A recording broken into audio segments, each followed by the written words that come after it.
Wake peacefully, my most beloved book, Umineko. Hey everybody, it's One Crazy Fox 1, and welcome back to the game which I affectionately have the alternate title as Murder Island.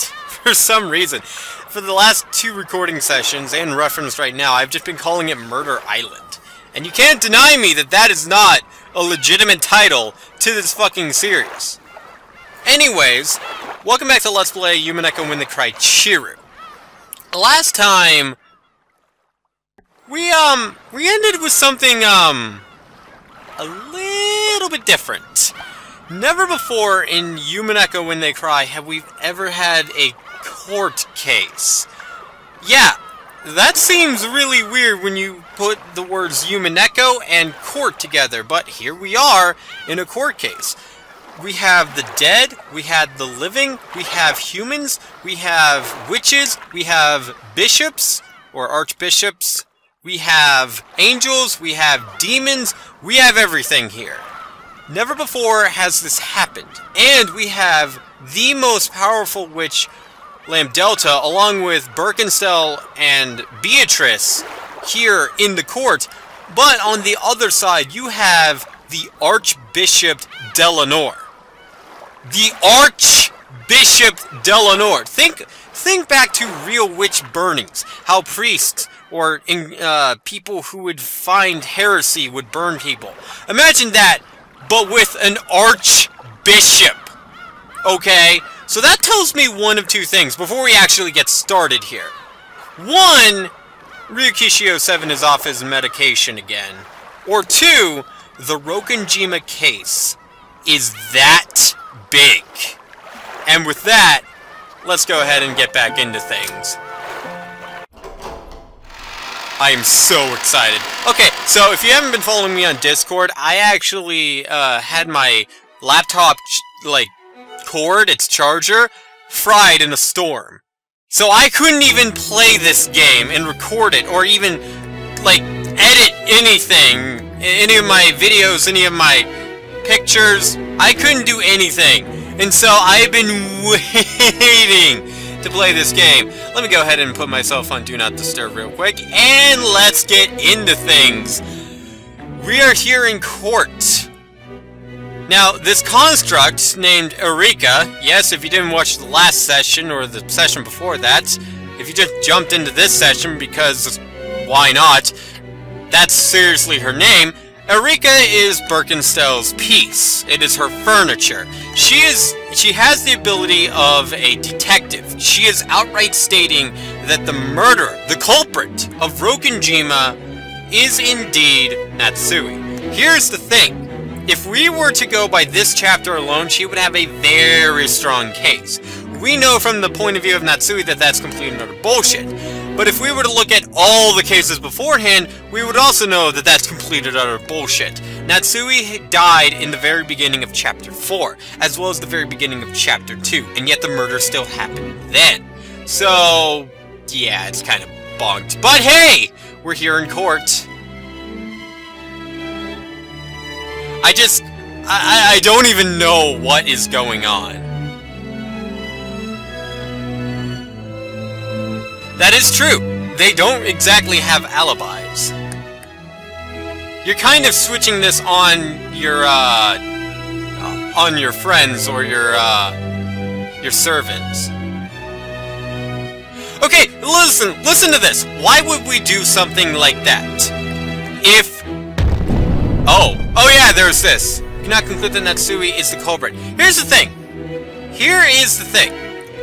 If Eureka outright acknowledges that, oh, why would they do that? That doesn't make sense. She is already a hypocrite. Because not only is Natsuhi's husband missing, but Natsuhi's daughter was reported to be murdered. Why in the unholy amount of fuck would Natsuhi kill her child? Okay? Granted, I'm not really giving a strong case when you consider Chapter 3, but remember, Chapter 3, Eva went mad with gold. Here, Natsuhi is a character who I would see the last person ever capable of committing the atrocities of Rokonjima, especially if her daughter dies. If her husband died, that would actually be a way for her to get sort of like this strong arm, this, oh, I'm the victim, you know, while she secretly plots murders, but not her daughter.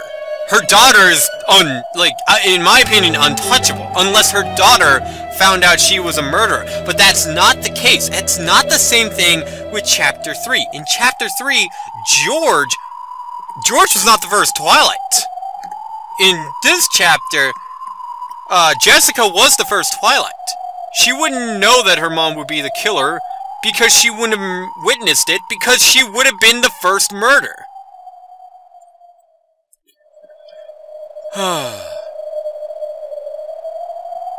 I just think that there's no possible way, like, even in a conceivable witch hunt, by the way, I'm glad this song is back, that Natsuhi is the murderer, even if we never saw from her point of view. It just does not make sense. And yes, I know this game runs on batshit insane logic, but even that, it adheres to common sense. Repeated, we have absolute proof of Goda and Kumasawa's alibi. Oh, they refuse! Why give a hint? You're not defending yourself.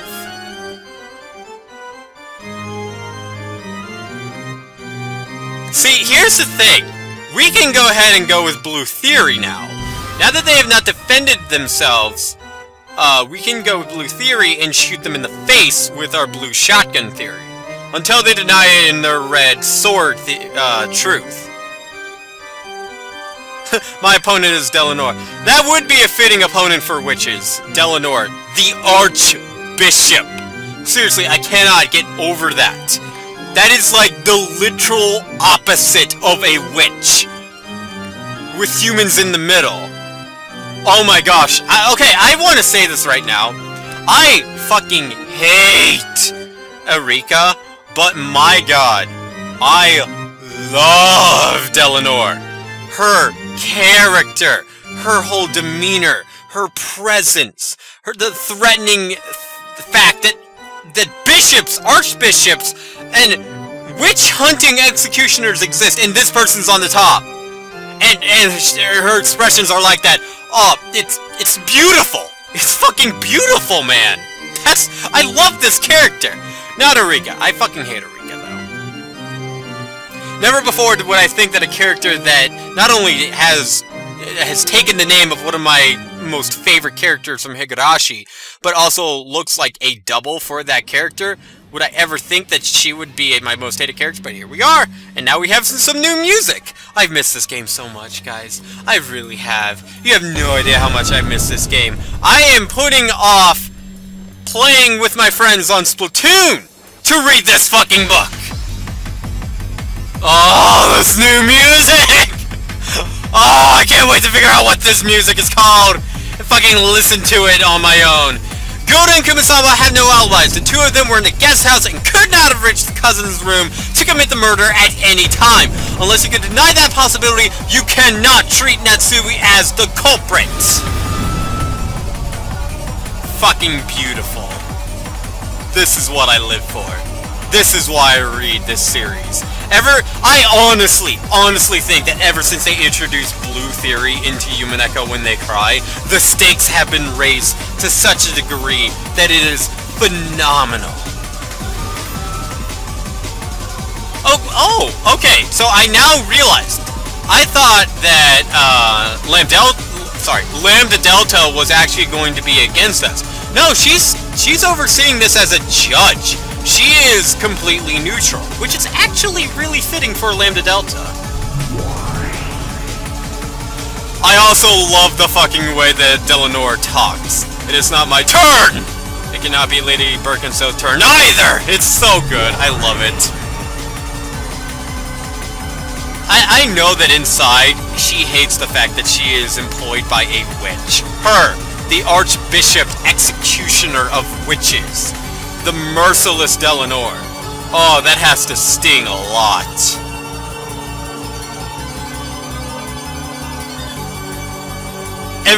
from what she's told us before... Actually, no, wait, from her bio... Go over to her bio real quick.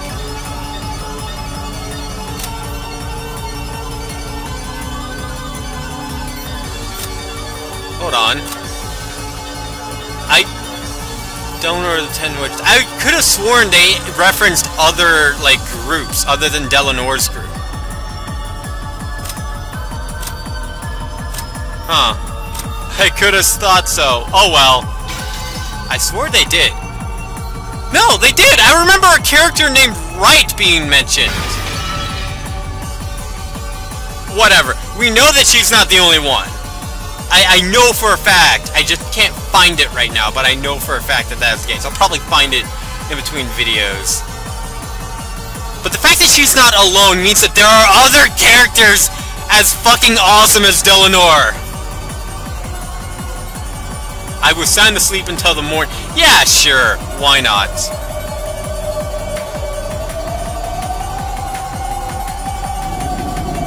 What is that? What do you have up your sleeve, Elrika?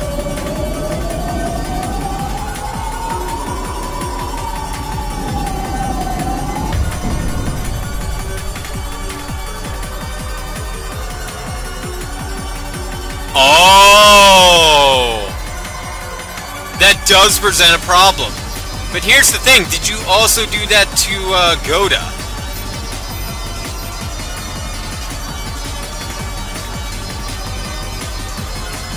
So you knew a crime was gonna, or you had the foresight that a crime was gonna take place.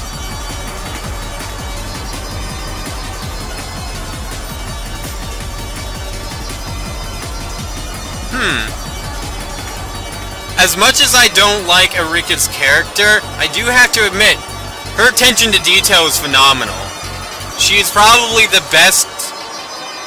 I want to say she's probably the best human character that you could possibly hate for just being an overall bitch. But, she's not guilty. On a morality scale, she is actually up there in terms of, Bottler. She doesn't kill, and honestly, she wants to get the truth out. So Kumasawa does have an alibi. So this is what we've gotten. Okay, so this is actually going to go down the more we continue. So far, what was the crime possible for Bottler? Okay, I guess I don't get to read that. Okay, we know for a fact that Bottler couldn't have been the killer. Wait a minute. No, we don't. No, we don't! Remember, Bottler... I don't know why they're not bringing this to attention. Oh, hold on. In other words, after Kumasawa returned to the guest house, she never went to the second floor until morning. And unlike Kenzo, she's not the type of person to A, jump out a window, or B, survive a jump. Bottler is in an interesting situation where he could actually be the culprit. And I want to tell you guys why. Remember Bottler went to bed in the same room that the murders happened? Yeah, he did. Oh, I swore they were dead when I woke up. Fucking Maribar Keiichi style. Yeah, right. You want to know what else Maribar Keiichi also did? Oh, wait. Sorry, I'm getting that wrong. Sorry.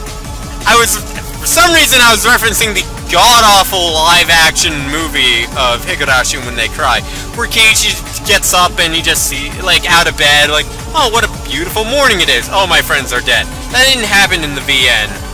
I don't think. Gosh, it's been so long since I've read Onakakishi. Did he wake up in Onakakishi? You know what? It doesn't even matter. Point is, Bottler doesn't really have an alibi either, considering he was in the room with the murder victims. Why would you also put a seal for Did you just put a seal for everyone? In other words, after Goda returned to the guest house, he never went up to the second floor until morning. Okay, wait. If she put a seal on everyone's door, including the murder's cab, the murdered area, that would mean Bottler would outright be the culprit. Wanna know why? Because if she put that there, and that thing wasn't broken until Bottler got up... Well, wait, they can't check that because Bottler opened the door to go out and tell people about the event that happened.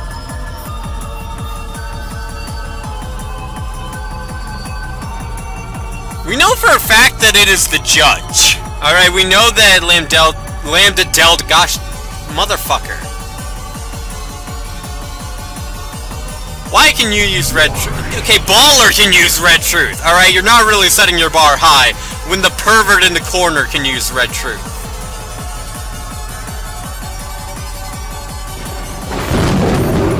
This is actually getting intense.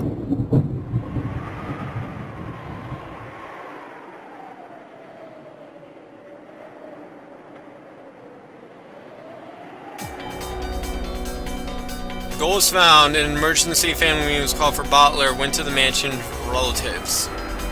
Her three cousins, Dr. Nanjo, Goda, and Kumasawa, remained in the guest house.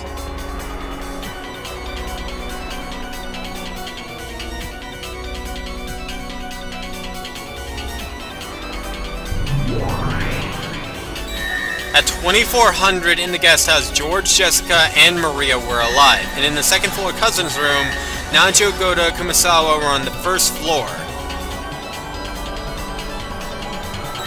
George, Jessica, Maria, Rosa, and Genji really are dead. It's been proclaimed in red. There's no two ways around it. No one faking their death. They are dead.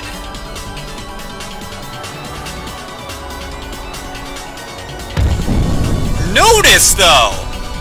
Hold on, no murder occurred before 2400. We guarantee that George's group is dead.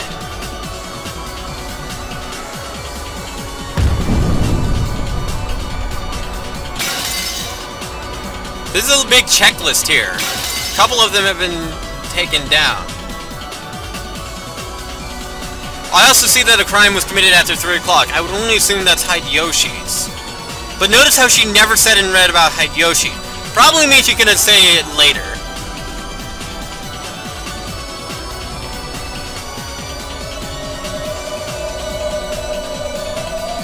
Yeah, that seems to be something that Baller likes to do, actually, not Beatrice. But she did learn... I feel like she's learned a lot from Baller.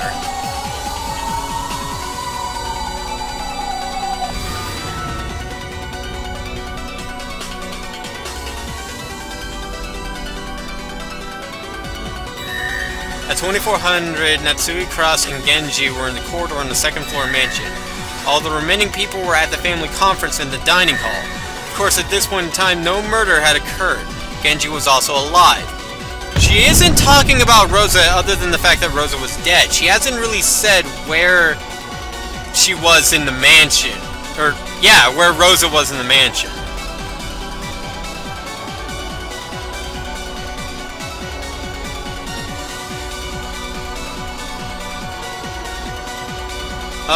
When is it our turn? Remember, in this rare circumstance, and I know that I'm going to get flashbacks to Chapter 3, but legitimately this time, without a doubt, Beatrice is not the murderer. She has even said so to her minions, while Bottler has not been around. Why would she hide something from her fucking furniture? I would never have guessed. Unless she has this master fucking murder plan that involves lying to Renove and Gap. I can outright confirm, based on what I've heard from Beatrice this time around, considering she does not talk to Baller at any point in this time, that she is not the murderer this time. She is the murderer in other games, but I feel like this time she couldn't be, because she says that she isn't. But she does say in court that she is. And this time I'm going to give her the benefit of the doubt and say that in order to bring Meta Beatrice back, I'm going to side with Peace Beatrice in trying to actually say that she was the one to commit the murders. Which means, yes, I do have to leave the realm of reality and go into the realm of magic. I have stated that I am on Bottler's side, but I also devil's advocate for magic, and this is an example of doing so.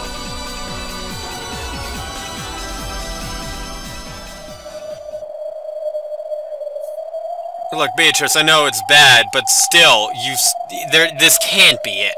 Come on. For someone who has, like, woven a giant mystery to me before in the past, this can't be the extent of your powers. it really is the exact opposite of their first fight, with that first fight being Chapter 2. This time, Beatrice is just completely fucked. Anyways, we're gonna continue things in the next episode, so until then guys, I'll see you then.